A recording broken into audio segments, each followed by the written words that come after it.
feeling that most people think that it's normal to be uncomfortable when you're using the table saw. But usually it's just the table saw trying to tell you something. You might be burning the wood while it's cutting. It might be sort of drifting off to the side. You know, just that awkward feeling that you get while you're cutting. Now it could just be something as simple as your posture, but we'll get into that in the next video. First, you need to make sure that the saw is actually 100% set up before you even start cutting. So I use a dial gauge indicator to set up my machine because sometimes I need really accurate cuts for doing those mortise and tenon joins on furniture. But quite honestly, most people don't need that degree of accuracy. Today I'm going to show you a very simple way that you can make a very small little jig type of tool that can help you very quickly see whether everything is in alignment or not. Now I'm going to use this piece of leftover scrap. It's a piece of vinyl flooring, and the reason I like it is because it's got this rubber backing and it's kind of really easy to cut, even easier than wood actually. So it'll slide quite nicely on the saw. But quite honestly, you can use anything.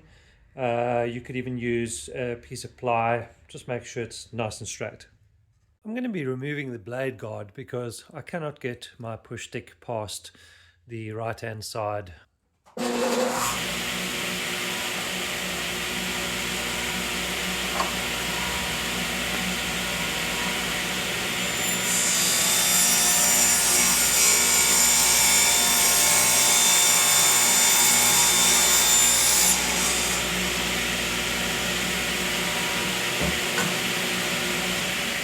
I just want to point out that in the video it looks like my hand is fairly close to the blade. Now that's not the case at all, as I set the blade fractionally above the thickness of the material.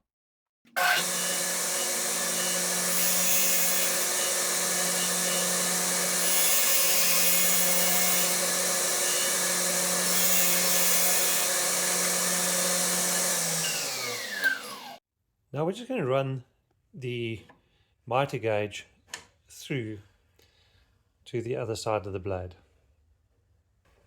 So as you can see, there's a fairly substantial gap between the blade and the measuring stick, and it's going to be interesting to see what that is on the fence. Now we're going to do exactly the same for the fence. We'll just turn this around, bring the fence in relatively close, clamp it down into position. Bring the miter gauge as far back as you can, snug it up to the fence, just hold it snugly against the fence of the miter gauge, and then just run it very slowly down and keeping it tight against that miter gauge. And that's exactly how I want the fence. I want the outfeed side to be fractionally bigger than the infeed side. But when I say fractionally, I really mean that.